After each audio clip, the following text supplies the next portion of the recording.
10 of Shmuel Bet, 2 Samuel, and the king of Ammon had died, and that King Nachash had saved the life of David's brother. And we learned it last week, so we won't go into that detail all over again. And upon hearing that Nachash had died, David sent 2 emissaries to the country of Ammon across the Jordan River to pay respects. Sort of tanchumim, you could call it, obviously not a shiva call, but whenever there's a death of a world leader, other countries send their emissaries to pay their respects. In fact, that's how we got to see Israel kill Ismail Haniyeh. A major guy in Iran was killed or died of natural causes, and all the terrorist world leaders came to pay their respects, and Israel knew that he would be there in Iran, et cetera, et cetera. And they knocked him off, and then they knocked off the other guys. So it's common when there's a death. When Rabin was assassinated, Clinton came to pay his respects, and it's just common, even if you're not at peace, really, as long as you're not really at bad war, like the U.S. with North Korea, even that, who knows what. So normally they pay their respects, and sometimes it's even a way for a diplomatic breakthrough. So David sent 2 people to Ammon to pay their respects for the passing of Nachash, and his son, the new king, Chanun, was advised by his advisors, there's something wrong with David sending emissaries for peace. They're not here to be emissaries for peace. They're here to spy the country. David's probably planning an attack, just as he's been attacking and invading all the other countries around this area. And so King Chanun, persuaded by his advisors, ended up humiliating the 2 emissaries of David by cutting their beards in half vertically, leaving one side of the beard intact and the other side cleared off. And we mentioned that Jews in biblical times, and I even went into the modern period and how we do shaving nowadays, we mentioned it would not be an option for the people. Like if you'd say, well, spare yourself the embarrassment if you only have half a beard vertically on one side, so just cut it off and you'll be like clean shaven. But that also is a humiliation we talked about. And they also cut their garments in half, their robes, leaving them from the buttocks down naked. And David was told this, and it was understood as an act of war. And that's, you take someone's peace emissaries and you do that, you're basically not only declaring war, you just started a war. And so David got Moav, who got together with his brother Avishai ben Sruya, and they got the army together. And that's what we did last week. And we inserted some commentary, and now we can actually look at commentary. Here we go. Thanks so much for being here. This is Rabbi Dov Fischer of Young Israel of Orange County. And if you're watching this on YouTube, we hope you'll give us a like. And for that matter, subscribe to the channel. And that would be good. And it also helps us get the message out to more people. So very rapidly refreshing our memories, so we won't do it Hebrew and English. Sometime afterward, the king of Ammon died. His son Chanun took over. David said, I'll keep faith with Chanun, son of Nachash, just as his father kept faith with me when he saved the life of my brother. David sent his courtiers with a message of condolence. When David's emissaries arrived, the Ammonite officials said to their lord Chanun, you think David's really honoring your father just because he sent you men with condolence? David sent those emissaries to explore, spy out the city, and to overthrow it. So Chanun clipped off one side of their beards and cut away half their garments at the buttocks and sent them away. When David was told of it, he dispatched men to meet them, for the men were greatly embarrassed. And the king gave orders, stay in Jericho. And I mentioned that at the end of the last class, that Jericho was a place the Jews did not populate. And we talked about that last time. Until your beards grow back, then you can return. The Ammonites realized they'd incur the wrath of David, so the Ammonites sent agents and hired. They did not have an army to stand up to David. That's quite a turn on modern day, where numerically Israel facing one Arab gigantic army after another from the time of 1948 till today. Numerically, the numbers are horrible, Israel versus Iran, Israel versus Syria, Israel versus Iraq. It's just amazing how different it was then, with these countries all concerned about standing up to David. Now, of course, they were smaller, like all these countries could have been one modern day country of Jordan. Aram was Syria, and Edom, we said, was south of there. So anyway, the King Nachash of Ammon started aligning neighboring countries into an alliance, and you had to pay them mercenaries. They had no interest in fighting David in and of itself. David already had pretty much invaded and massacred and destroyed these countries, so that his son's not yet born, Solomon, one day would inherit a region at peace, because all the countries nearby would be unable to make war. Okay. So the Ammonites hired, that's liskor, vayiskaru. They hired, socher is to hire. So they hired the people of Aram and the people of Maacah, and etc. And so David sent out, now he sees they're creating a major alliance. So he sent out Yoav, the whole army, called Savah Hagiborim. That professional is a wrong definition. I don't know where he comes up with that. The actual translation for Giborim is mighty or heroic. All his mighty fighters. Sent out the whole army, including the mighty fighters. There's nothing to do with professional, really. The Ammonites marched out, took their battle position. The Arameans, etc., everybody got ready for battle. Yoav saw he had quite a humongous opposition against him, both front and rear. So he made a selection from all his best men, arrayed them against the Arameans. And the rest of the troops he put under the command of his brother Avishai and sent them against the Ammonites. So he divided his army in two parts. These ones are in front of us, these ones are behind us. And Yoav said, if the Arameans prove too strong for me, then Avishai, I hope you'll bring your side, your fighters over to me. And if the Ammonites prove too strong for you, I'll come to help you. And then the unspoken, what if both sides are overpowering? What if the Arameans are too strong for Yoav and the Ammonites are likewise too strong for Avishai? What then? And the answer is then you have to put your faith in God. You pray to God for a miracle. You do your best. You don't initially go to battle planning on a miracle. You don't initially go to battle without an iron dome and without everything you got on a premise that, well, God will fight a war for us. You must do what you must do. And then you pray that God will be there to lead the way. It's like everything else. You have to do what you have to do. A Jew, a person of great faith and trust in God, still has to do what he or she has to do. You have to eat, so you don't just sit at home waiting for the Instacart to come because God called in an order.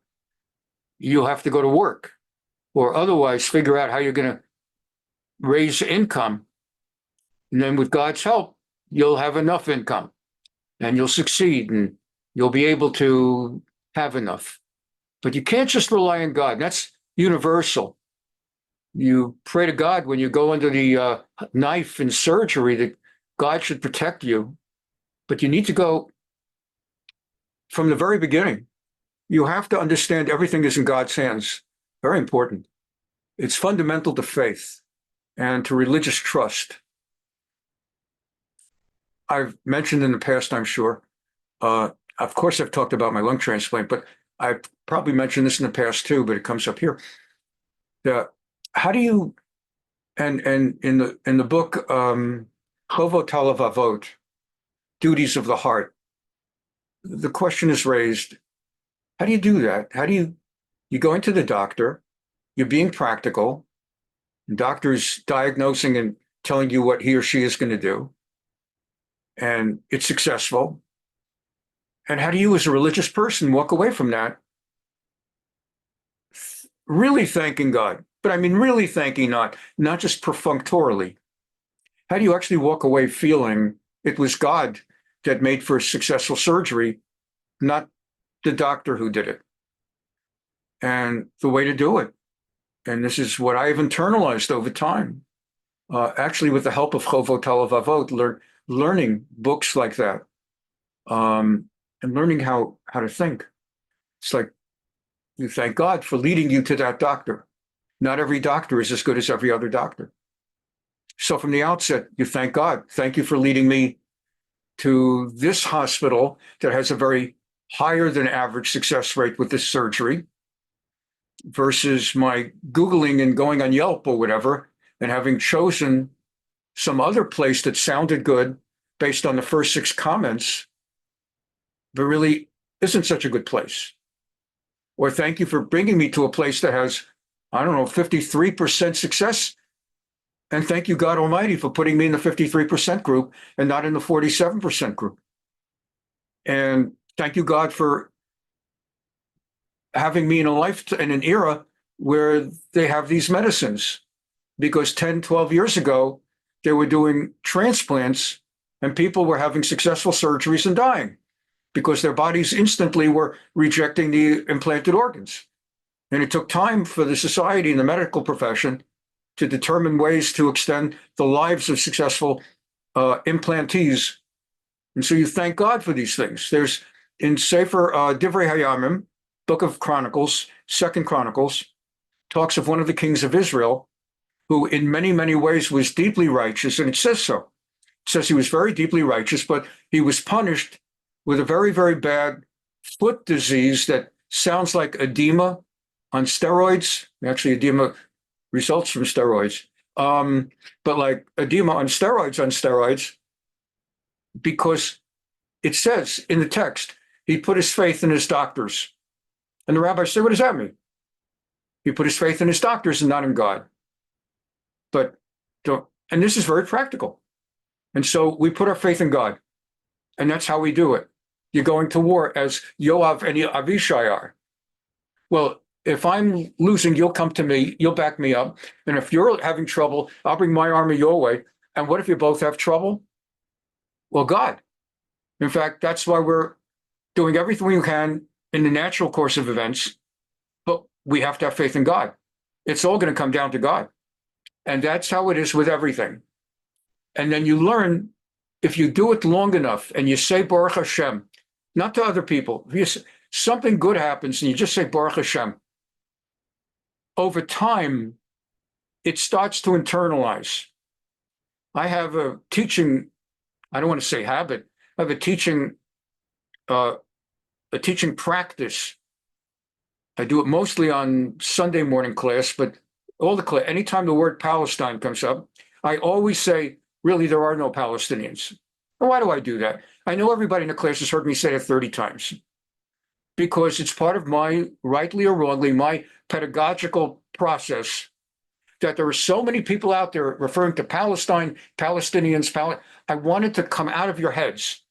And I do, not only yours, everybody, even the smartest people, just want to hear over and over and over again, there really are no Palestinians. Because even on Sunday, I put Dr. Mordechai Kadar on there explaining why there must never be a Palestinian state. And in saying it, he's saying Palestinian state. And we hear that term so much that it's good that it should resonate in your head, Pavlovian. Every time you hear the word Palestine, there really is no such thing as Palestine. Every time you hear somebody talk about, we're not going to give the land to the Palestinians, it's still important to have in your head, really, there are no Palestinians. In the same way, you have to have in mind, and you have to internalize like Pavlovian, it's God. And the way that's done, first and foremost, is simply saying, Baruch Hashem, thank God. Even for nonsense, The Yankees are in the World Series, Baruch Hashem. Yankees were down 3-0, and they won the fourth game, Baruch Hashem. Did you see what the Yankees did, how they blew the fifth game? Aaron Judge drops a simple fly ball. You say, Gamzu Latova, it's all for the best. It's what God wants. It's all for the best. You don't start muttering about Aaron Judge, which is also ungrateful. You wouldn't even be that far if it weren't for Aaron Judge. So you have to take the bitter with the sweet. But you start to internalize. Gamzu Latova. We ordered Instacart. They're supposed to come tonight. Just got an email. Let's say, we're not going to be able to come tonight. We'll come tomorrow morning. Gamzu Latova. It's for the best. Doesn't really matter if they came tonight or tomorrow morning. I'm ordering something I have enough of for the next 3 days. But I say, I don't call up people on the phone. I don't email people. But I've internalized, and I'm saying it. I recommend you do it too. Gamzu Latova. It's all for the best. Even nonsense, even irrelevant things. It's all for the best. Or Baruch Hashem. If you were hoping for Trump, Trump won. Baruch Hashem. If you were hoping for Harris, Gamzu Latova. It's for the best. And it is. So it's a thing to always internalize. That's how they go to war. That it needs to be understood, today's wars. Unfortunately, Netanyahu, everybody, they mean well, but they talk about, we'll crush you, we'll destroy you, we have a better army, we have better. If he's doing it simply to scare the Iranians, and with an understanding that these are people that if you don't threaten to destroy them, they get the idea you're weak, and you inadvertently are encouraging them to make war that will lead to the deaths. I get that. And that could be a way of faith and trust that part of the strategy, just like having the right weapons in the Iron Dome, and intelligence and spies, part of the strategy might be, we will crush and destroy you, and none of your country will be left. Okay, but at least under your breath, you need to be saying Emirza Hashem, with God's help, Be'ezras Hashem, with God's help. Because that's how a Jew thinks. And so every person should think, Jewish, non-Jewish, and it also creates humility. It's a great thing to be humble a little bit, and a lot. And it helps there's a speech that is on YouTube. It's, in many cases, many people say it was Menachem Begin's greatest speech, in which he was campaigning for re-election against Shimon Peres. And he started talking about how he took down the Iraqi nuclear reactor. And indeed, it was his courage to make the tough decision. What if the effort failed and set off a war that would have caused calamity in Israel? It took courage to make that call. There were people who did not want to go and attack the reactor. And then there were others who said, let's do it. Took courage. And I understand when you're campaigning, you're telling the voters, here's my record. Vote for me because I gave you this and I gave you. But there's an arrogance. I've listened to that speech many times because it's inspiring. But there's an arrogance in that speech. I did it. He points to himself. I took down Iraq. I took down the nuclear reactor. I would have liked that speech so much more if he would say, and I know they don't do this, but it would not have made him less electable and less remarkable if he would have said, I took down that nuclear reactor by God's grace, with the help of God. And that's how you should think. I'm a great lawyer, you might think. I won that case with some clever strategy. I had the jury eating out of my hand with God's help. I saved that person. Nobody gave him a chance in my surgery using my own patented unique technique, saved it with God's help. And that should just be the mindset, whatever you do. And that's the mindset it's got to be B'ezras Hashem. And that's how you fight. Here we go. So we were learning this text as we finish that chapter, reviewing it. Then we go back into the commentary. Let's get it off the screen. All right. So sure enough, they went to war. Chazak v'nit chazek. We say that at the end of the reading of each of the 5 books of the Torah in Shul. It's It's let us be strong and keep getting stronger. Chazak v'nitchazek. On behalf of our people, on behalf of the cities of our God, and God shall do. That's how you do it. So we've got strategy. If they're too strong, you come to me. If I'm too strong, if you're not strong enough, I'll come to you. Let us be strong together and resolute for the sake of our people and land, of our God, and the Lord will do what he deems right.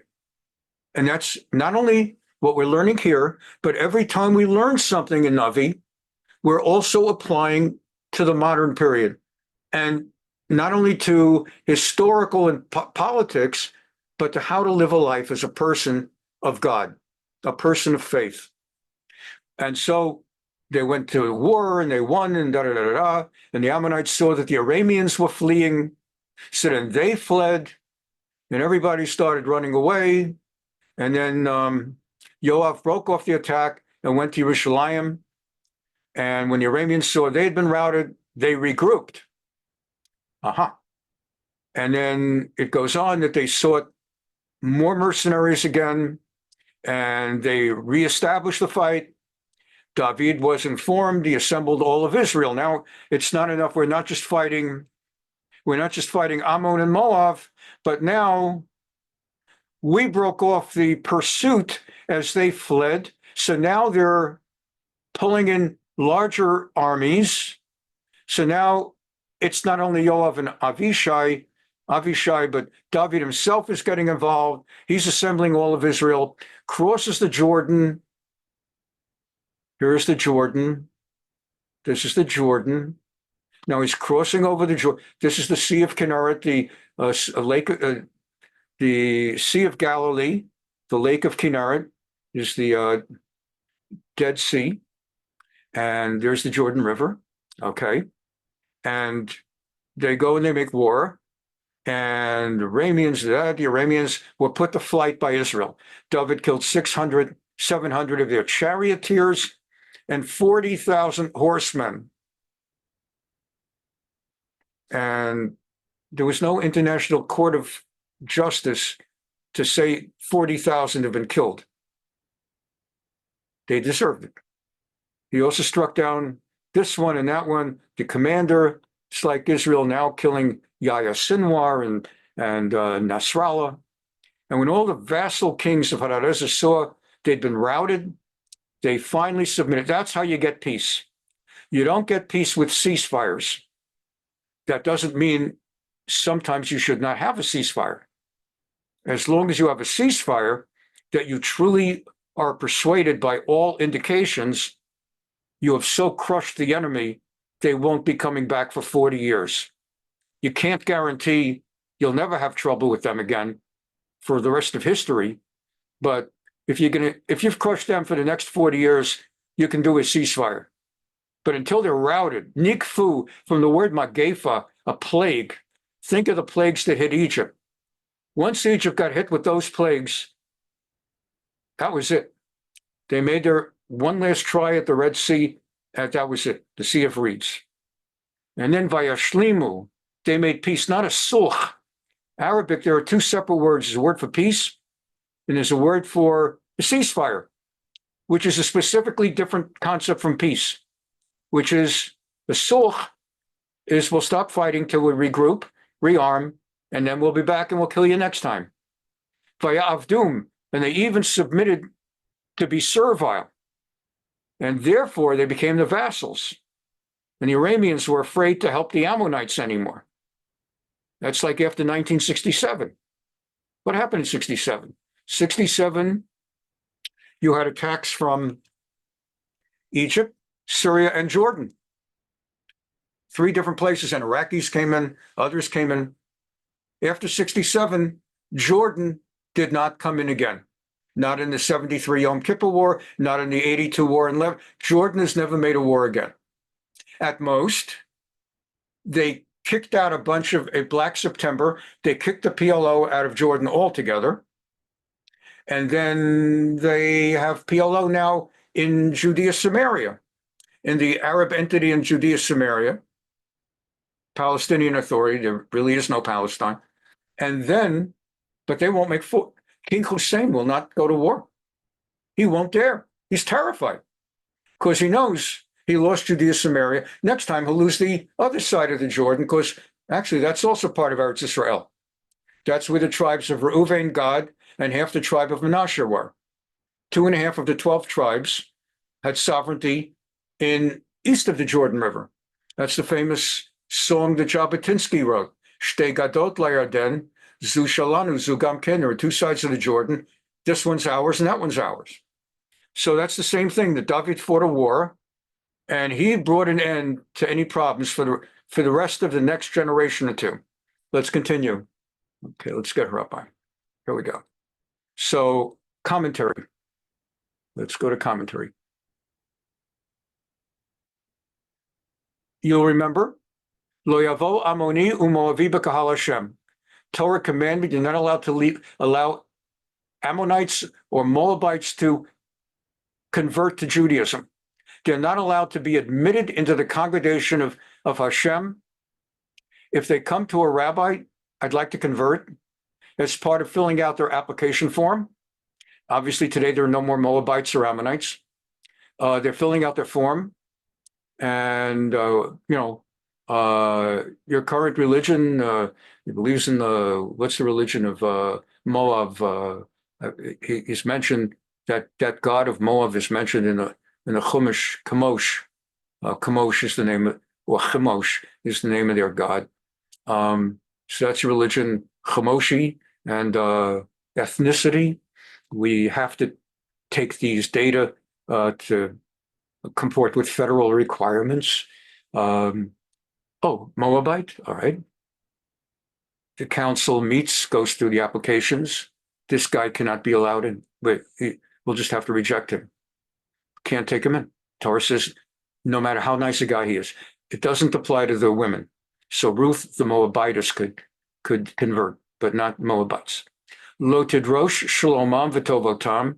Do not seek their peace, their shalom, or tov, their good, or their goodness, or their welfare. Kol yamecha, all the days, liolam, forever. Okay. So you're not allowed, so you just ignore them. Have nothing to do with them. That's a big thing. Just have nothing to do with them. It's a great way to avoid trouble. Remember that kid, God, poor kid. Remember that fool of a kid who went touring North Korea about 5-10 years ago? Turned out to be a Jewish kid, Shlomo. He went to North Korea, and then they accused him of some vandalism or whatever it was. They locked him in prison. He died in prison.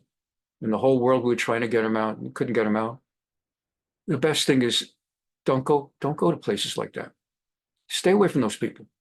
Don't talk to them.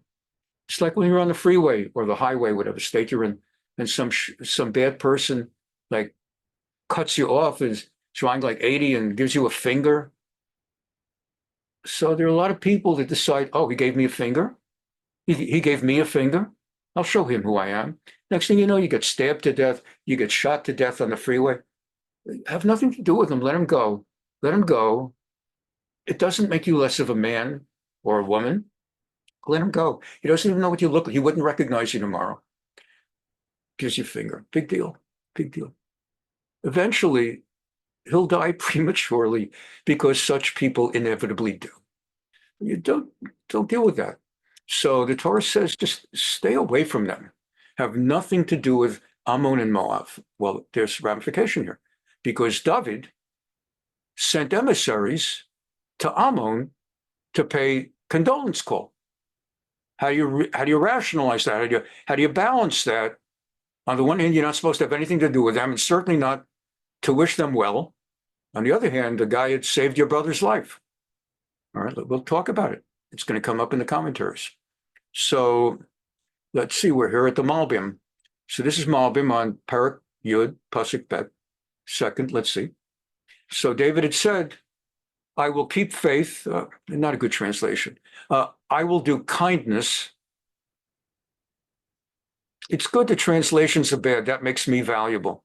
If they really did my job, the job right, I wouldn't. I will do chesed, I'll do kindness with Chanun, the son of Nachash. just as his father did kindness, chesed, kindness to me. Okay.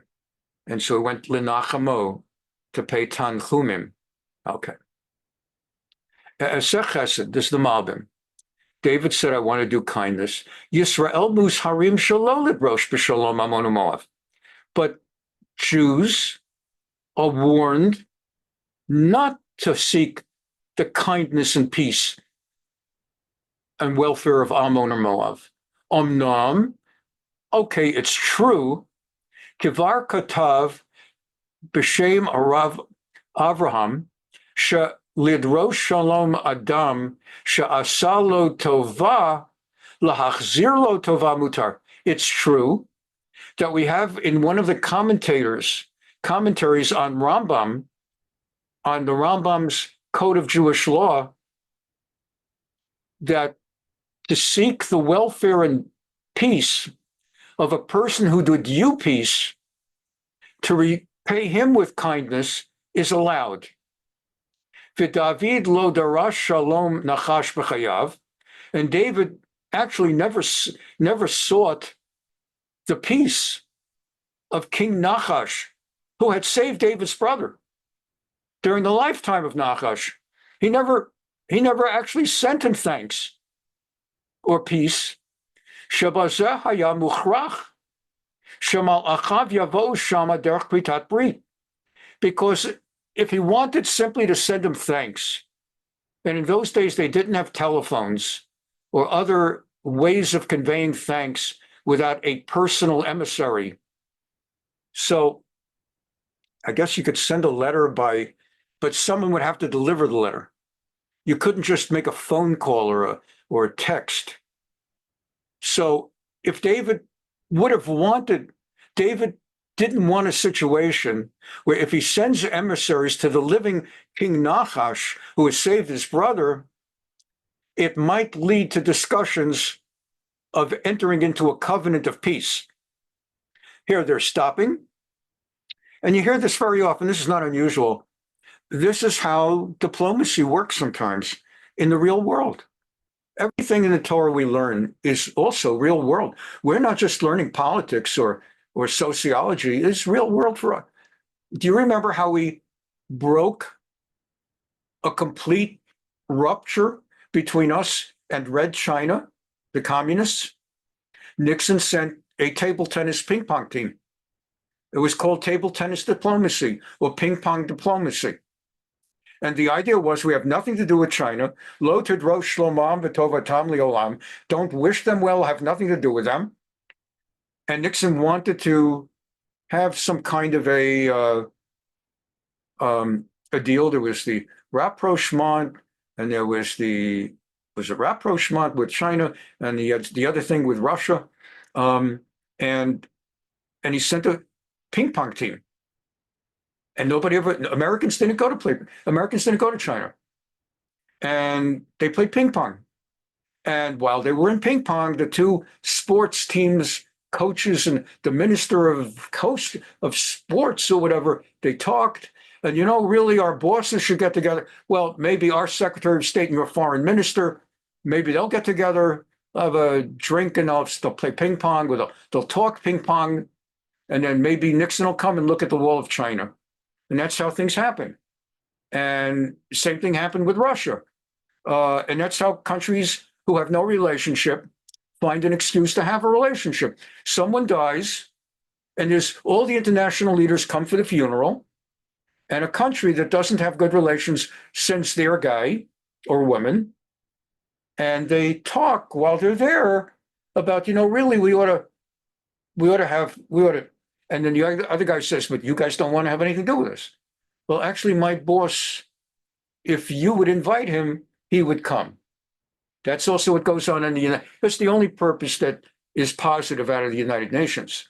Other than that, they should just do urban renewal and tear it down and build a low-income slum building.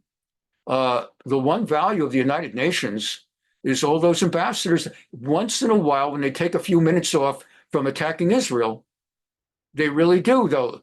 The ambassador of this country will say to the ambassador of that country, I think my my president, my prime minister, my king would welcome an invitation or a phone call from you and would welcome it warmly.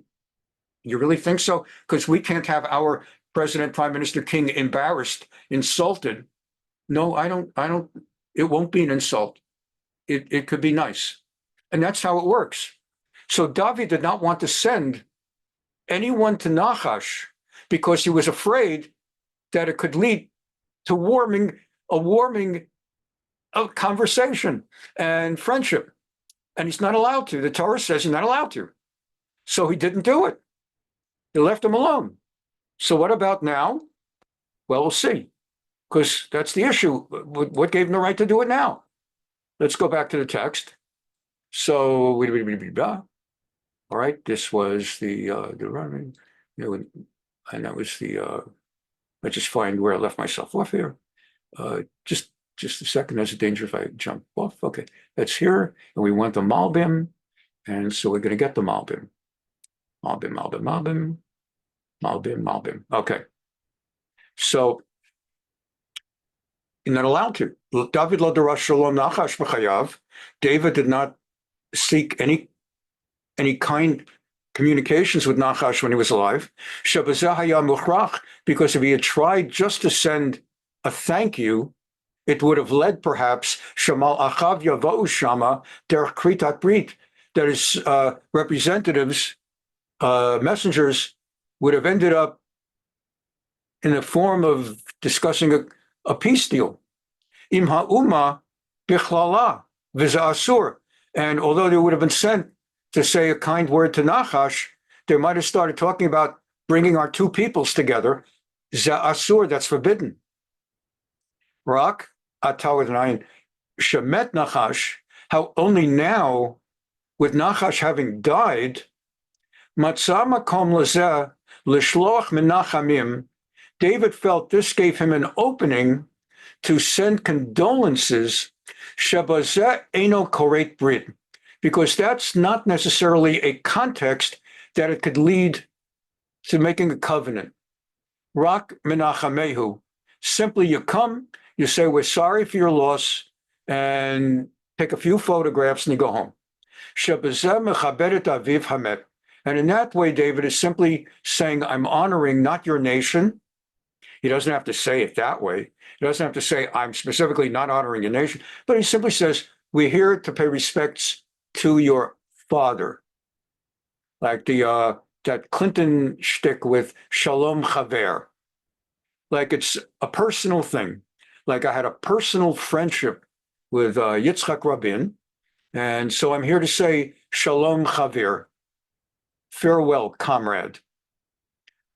V'yesh lo heter ayin zot al zeh, and that, since he's going only to pay a private condolence for one person, achar shehu derech hashavat tova, that would be okay because he's merely reciprocating for a kindness that initially was done by the other guy. She'al zeh amar asa chesed ka'asher asa iviv imadi chesed. As it says, I will do kindness just as his father did kindness with me. Okay. Vav bet chav zayin uvachol zot, and even so, amru chachamenu zichronam levracha, our sages of blessed memory taught and said, b'midrash rabbah, in the midrash. There's a midrash that talks about all of this, and the sages said, Shed David ne'enash al zeh, that David was punished by God for this. See that? Vav yesh lamed v'yesh lomar, shediyek zeh b'ma shekatuv v'yavo avdei David eretz b'nei Ammon. And it would seem that the sages inferred that David was punished by God because immediately afterwards we see war broke out. She'al kol panim hayu nir'im keva'im el ha'aretz bichlala l'drosh shlomam. Because, so what was the sin? Because it looked like he was going to try making peace with Ammon, and it's not allowed. It's not a matter of politics and political science and strategy and global politics. the Torah says not that you're not allowed to make peace with non-Jews. Of course you do. But those two particular countries, nations, the Torah specifically says you're not allowed to make peace. You shall never concern you. You should never seek the shalom or tov. You should never seek the good or the peace of Ammon and Moav, ever. That's Torah commandment. And we talked previously about why specifically them. Okay. So it's forbidden. And actually, even though the essence of the emissary of the sending them was simply to pay a shiva call. Okay, we continue with Radak, and Radak talks about it further.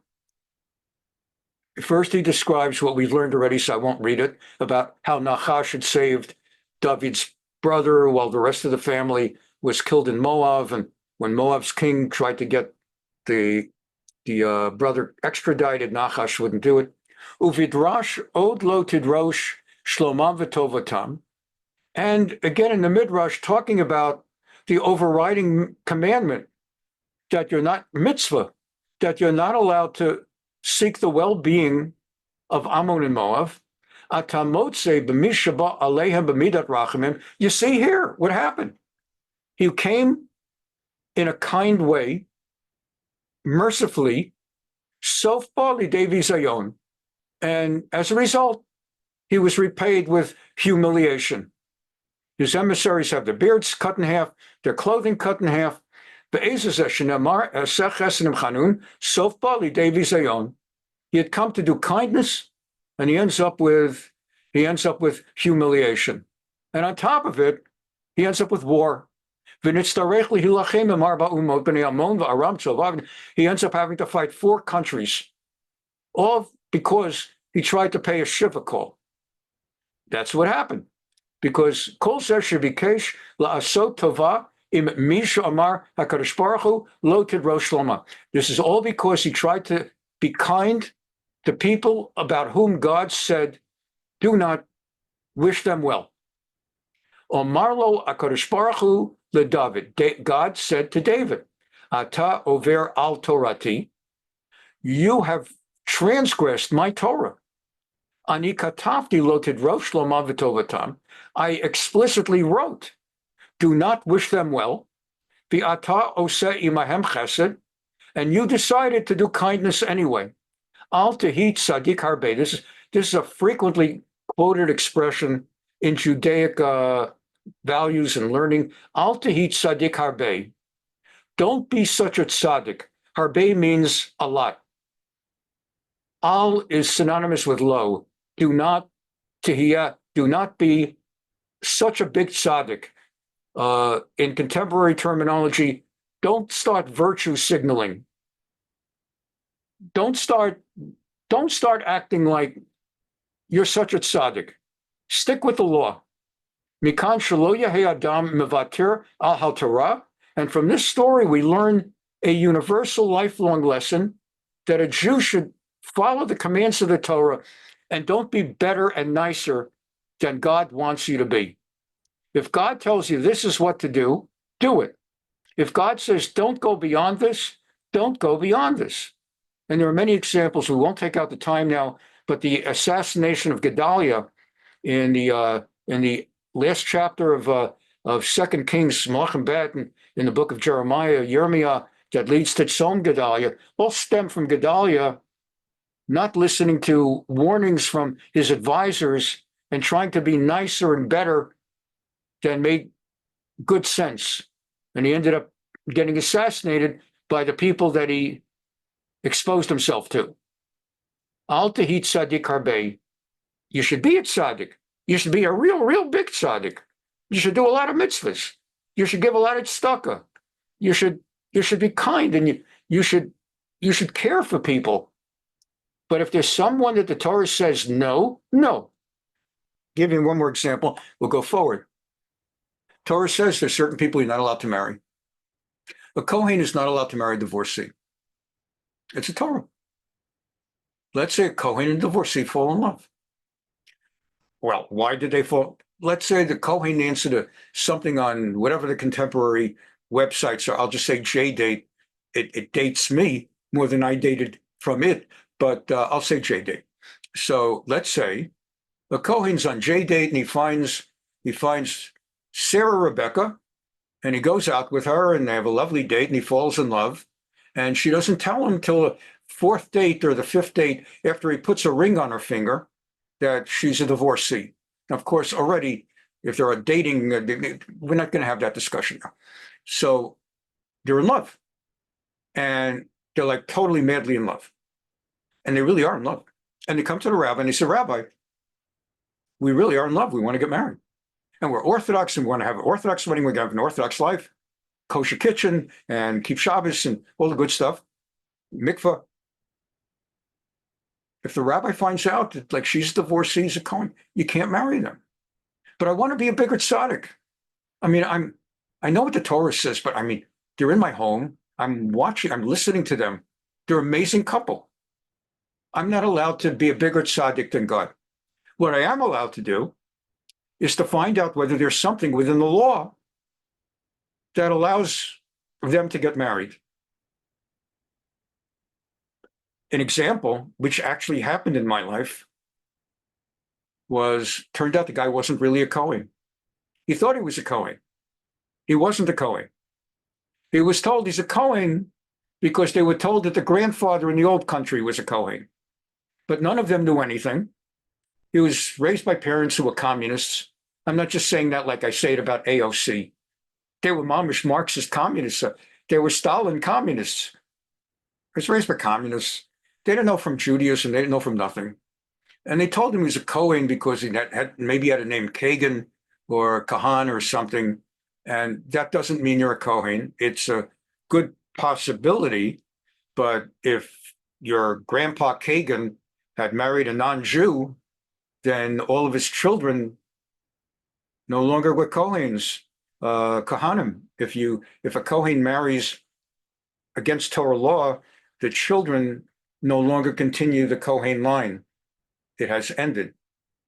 In this particular case, it turned out he wasn't. So they were in love, and I went to the trouble of trying. And when you do something like that, the rabbi always checks with a higher rabbi. I'd like you to validate what I've done here.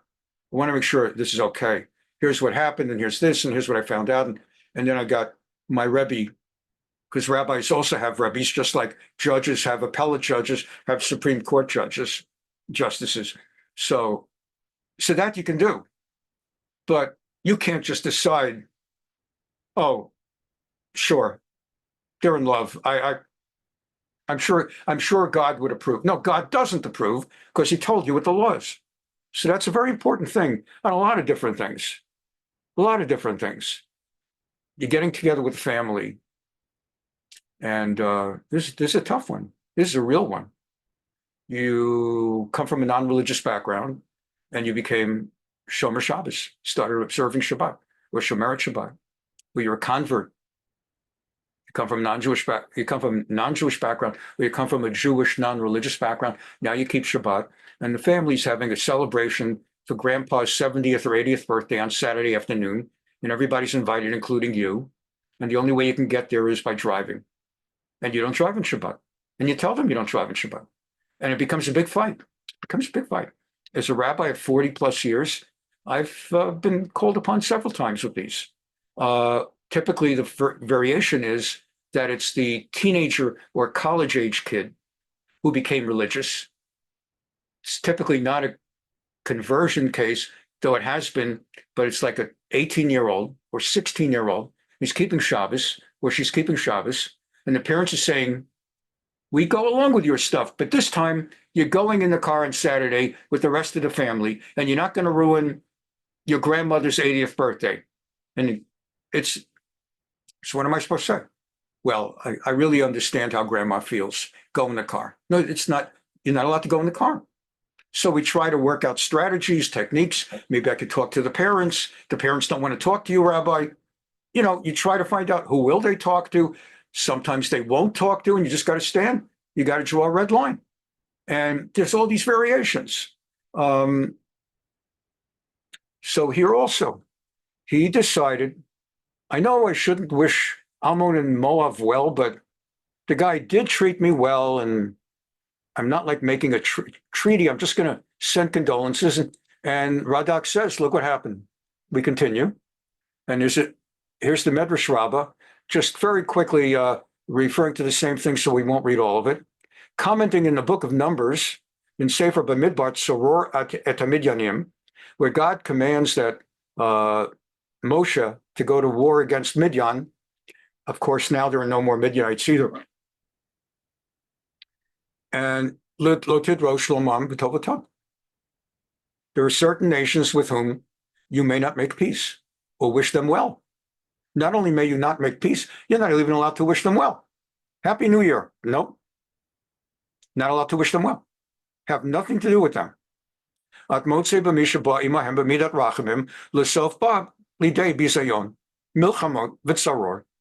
you see in the Bible what we just learned. He went to them with midas rachamim, rachmanis, mercy, and in the end, sof, the end, ba came. In the end, he came to bizayon, to embarrassment, humiliation, milchamot, wars. The Eza is David. Who? David. And I won't go through all of it because we just learned it. But that's the point. Al tehi tzaddik harbe. Don't be such a tzaddik. Don't start with the virtue signaling, and don't be more religious than God. Al lo yahei adam avatir ala Torah, and so on and so forth. And again, we won't read all of it because we kind of just learned it. But it's in the Midrash. And this brings us to the Malbim on the next pasuk. So the officers of Ammon told their king, you really think he is honoring your deceased father? Are you kidding? That he's sending tanchumim, condolences? He's coming to spy the country in order to turn it upside down, Malbim. Re'u ki lo ba'u k'kortei brit im hamelech hachai. You know, King Chanun, they never made peace with your father Nachash when he was alive. He's sending condolences because he feels so bad that Nachash has died. But he never sent anybody when Nachash was alive. I don't know. Kederach Shalach Hiram David, you know, a true friend, King Hiram of Lebanon, Phoenicia, Tyre, Tyre. Hiram sent messages to David and later to Solomon. I'd like to have peace. I'd like to work with you, be an ally.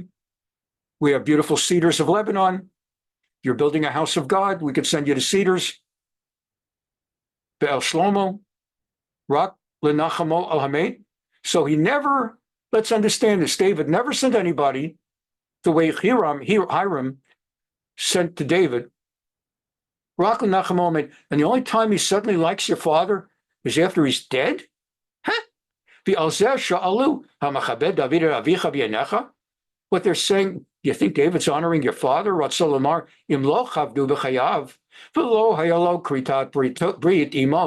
he didn't honor your dad when he was alive, and he didn't enter into any kind of alliance or covenant when he was alive, how could it possibly be that he's now suddenly being so friendly after dad died?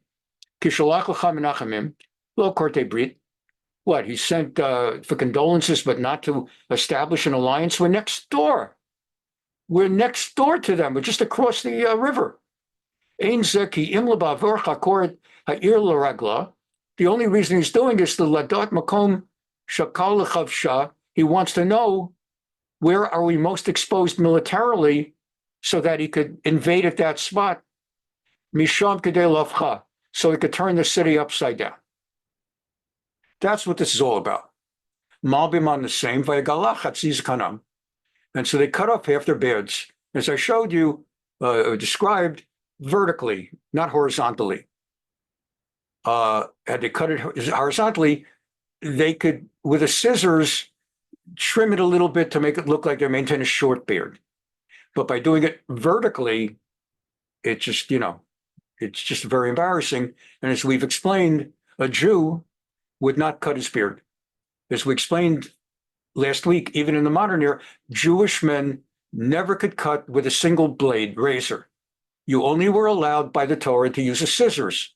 But practically speaking, a scissors can cut your beard short, but does not give you, it would leave you not with a beard, if you try it as most, and it doesn't leave you clean. It leaves you looking like you have 3 days of growth, like Arafat. And so I explained that finally, when they came out with depilatory creams, the kind that women use on your legs, then in the 20th century, when the American sociology called for men to be clean shaven, we no longer had bearded presidents like Lincoln and Grant and Rutherford Hayes and like Teddy Roosevelt. So when we became a clean shaven society, men who were Orthodox, you couldn't go to work you couldn't use a razor, you couldn't use a scissors. It looked like you weren't kempt. So they would use depilatory cream, which smelled bad and burned. And finally came electric shavers when electricity was applied for them. Okay, so cutting vertical beard humiliates them, and there's no tikkun. There's nothing they can do to fix it. They just have to wait it out till the other side grows in. Probably what they would have done is they would have cut the remaining vertical probably in half or even 2/3. So they only have to wait for the other part to grow in. I don't know.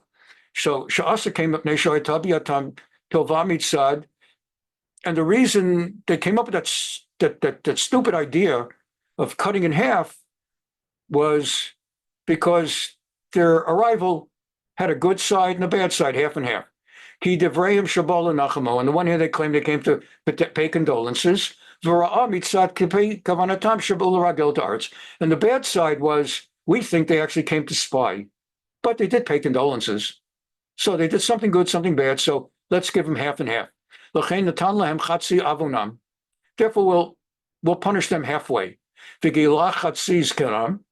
he cut half of their beards, and he cut off half of their robes. Because, and why did he pick specifically the beard and the robe? Because those were hadrat panim, those were the sign of dignity in those days. I've seen pictures like of some of the leaders of World War I. I was reading The Guns of August, which is about the month before World War I erupted. It's very interesting, Germany and France and England, but it centers on Germany attacking France. But in order for that to happen, they had to go through Switzerland, was it? And then England got involved, etc. We don't take our time on it. But you know how in a lot of these books, in the middle of the book, they have like some photographs, black and white photographs of different personalities. And you see all of them, the Prussian leader and the French leader, all of them had beards. And all of the generals had beards. And that was a sign, even if the laity already were clean shaven, it was a sign of significance to have a beard in that society. Obviously now, in many societies, things are different. There are some societies, it seems to me, I could be wrong, it seems to me that the Muslims, the Arabs, all have mustaches. I could be wrong. But just thinking off the top of my head, rather than the middle of my face, I'm thinking that they all have mustaches. And therefore, if someone were to, if I'm right, therefore, if someone were to, if there were like the Abraham Accords, assuming I'm right about the mustaches, if there were Abraham Accords and an Arab country that wants to be part of the Abraham Accords would have come to Israel and they would have sent him back forcibly shaving his mustaches. First of all, forcibly do anything to him, but even more so, I mean, that's like an act of war. That's declaration of war. Lefisha has a convey levusha aroch, because the beard and the long robe, hadrat panim, was a sign of dignity, uchavod v'chavod b'yamim ha'hema, and a sign of glory in those days. Radak, lo amar legaleach achatzihu acher, ki lo haya min hagam legaleach hazakan, but afilu b'misparim. He didn't completely shave him, because nobody shaved a man's full facial hair, even with scissors. El hasafam levad. The only thing men would shave in those days would be a mustache. And technically, you could shave a mustache under Judaism with a single blade because it's not any of the 5 corners of the face. I showed you last week. That's the 2 temples, 2 jawbones, and the cleft at the chin. El imkain mishum tsa'ar va'avel. The only exception would be like maybe someone in mourning. Usually with Jews in mourning, we go out of our way not to shave. We don't shave during Shloshim, during the 30 days of mourning, during the 9 days, some during the 3 weeks, during Omer. But some societies, because the beard defines the man, so maybe at a time of mourning, some societies would shave. Kamosha Amar, Migol Chezakan is citing the Cherpahu, Giluach Hazakan. It's a cherpa, it's a busha, it's an embarrassment to have a clean-shaven face. Elisha Nahagug Kain, Bo'ela Ha'aratzot Asher Anachnu Sham. It just happens to be that in the lands where we live nowadays, it's just the opposite. It's an interesting thing. We still have a little bit more we'll get done. It's an interesting thing, culture and society, isn't it? If everybody around you, for a man, has a beard, and you find it's scratchy, I don't like it. I just don't like it. And it's more to keep, I don't like it. But if everybody has a beard, you have a beard. And if everybody's clean shaven and you like having a beard, and I talked about that a little bit.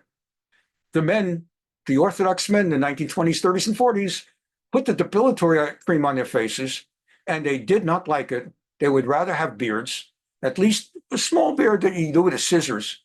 No one wants that depilatory. That's right up there with castor oil. But that's the society. And that's whatever. And if they look at you and you have a beard, they want nothing to do with you. I read an article, not a Jewish article, just a regular Associated Press article, that somebody did a study. They found something like, it was about 10 years ago, there was not a single CEO of a Fortune 500 corporation who had a beard. Amazing. Never thought about it. Someone decided to do a study. They don't have beards. And then in the same article, this is about 10 years ago, before Ted Cruz just grew a beard. Not a single United States senator had a beard. For me, an Orthodox Jew, surrounded by a world of men who have beards, there are plenty of Orthodox men who are clean-shaven, and it's not a sin at all. It's perfectly okay to be clean-shaven if you use an electric razor, electric shaver. But in my circles, Orthodox men, they all have beards. Certainly rabbis. Again, there are exceptions, and it could be okay. But it's a societal thing. Maybe you never thought about it. Once upon a time, everybody had a beard. At the time of Lincoln and Grant and all the generals, you look at the pictures of Stonewall Jackson and of all of them. They all had beards, all of them. Longstreet, one after another after another. They all had beards, both sides. Meade, and I could start listing all the generals. And now, can you imagine an American general with a beard? Just think of the generals you've seen are Milley and what's his name? The guy with the head cough, something cough, going brown, dump cough. No, not dump cough. Schwarzkopf. Schwarzkopf had a clean face. They all have clean faces. No, that's how a society works. And I once wrote a paper. I don't know what I did with it. It was a pretty good paper. I wrote a paper about how Orthodox men from the 1920s to 1960s did not have beards. And then it became a thing by the 70s and 80s for Orthodox rabbis to have beards. And I noted that it's about the same time frame that from the 20s to the 60s, male American country music singers all wore cowboy hats. And then from around the 70s till around the 90s, no male country singer wore a cowboy hat. Merle Haggard, Johnny Cash, what's his name? Well, whatever. None of them wore hats. And then in the 90s, Garth Brooks started wearing a hat. And then they all started wearing hats. Even Johnny Cash and Merle Haggard went and they bought a hat. And that's what happens. It's culture. And you have to, and that's a big thing when someone forces you to not look like everyone around you. You want to be independent. You want to have your own identity, but it's like a thing. You want to look like everyone else. I remember like in college, I went to Columbia, everybody wore blue. Everybody went around talking about how our generation is independent and we break stereotypes and we don't follow the crowd. Not us from the 1970s. And one time I remember noticing for all of us who don't follow the crowd and break with stereotypes, every single one of us wears blue jeans. Everyone wears the same kind of shirt. Nowadays, all of them with tattoos. I mean, they're disgusting. If you have a tattoo, I apologize. But that's not what Jews do, and especially the ones with the sleeves. And but everybody else does it. So for them, it's not disgusting. It's just, so that's the context of why this is such a big thing. The taking off of the, so let's finish up. Bnei Ammon orchu milchamatam petach hashar shaliram. This is interesting. I hope all of it is. Ammon hires mercenaries, but then it says the Ammonites marched out and took up their battle positions at the entrance of the gate to their city, their country, while the Arameans took their stand separately in the open. Abarbanel says, did you notice something? They hired all of these allies, mercenaries, to fight against David. They took positions at the gates of the city and country, everyone else in the open. So the Ammonites took their stand at the gates. But Anshe, the others, they took their place in the open field. And Abarbanel says, I think what was going on is Shebnei Ammon hayu yireim lihikanes ba'ir et haniskarim, that the Ammonites, they didn't trust their own mercenaries. I guess that's why they're called mercenaries. And they did not trust mercenaries to defend Ammon and come into the city and at its gates, because they're afraid once you bring them to the gates, Penya alu aleim, they might turn around. They see David's army, they see Ammon, and they might decide, forget about fighting David. We'll enter Ammon and we'll destroy Ammon and take their booty and take their spoils. Therefore, they decided, we'll keep the mercenaries away from the city gates. And so as we close it out, this is a little bit long. We're at the end of time now, and I kind of said this anyway. The last one, so we'll do the last one for the day. Come, let us be strong. Ralbach. We learn from how Yoav said to his brother Avishai, that if you're losing, I'll come to help you, and if I'm losing, you come to help me. We learn from this that you're not allowed to rely on a miracle. You have to come up, if it's a war, with military strategy. You don't just say, here, you got your army, I got my army, and God will take care of it. Rather, a person should endeavor to engage in his protection and saving himself. He should do what is reasonably possible. And I gave you that long discussion earlier, how it applies to medicine and to everything in life. You have to do what you have to do, and then you hope that God will help you. And you should always be mindful that whatever you strategize, it's ultimately in God's hands. And then God, may he be blessed, blessed God, will come. Because God does not go around doing miracles.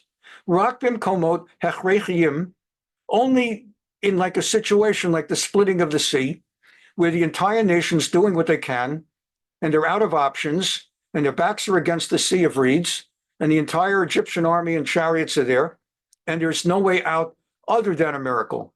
And And Ralbach says something we've talked about many times in our commentaries. Other than that, you have to do what you have to do. Thank you so much for being here, and have a wonderful week. We'll gather on Thursday, et cetera, et cetera. And thanks for being here. Bye-bye.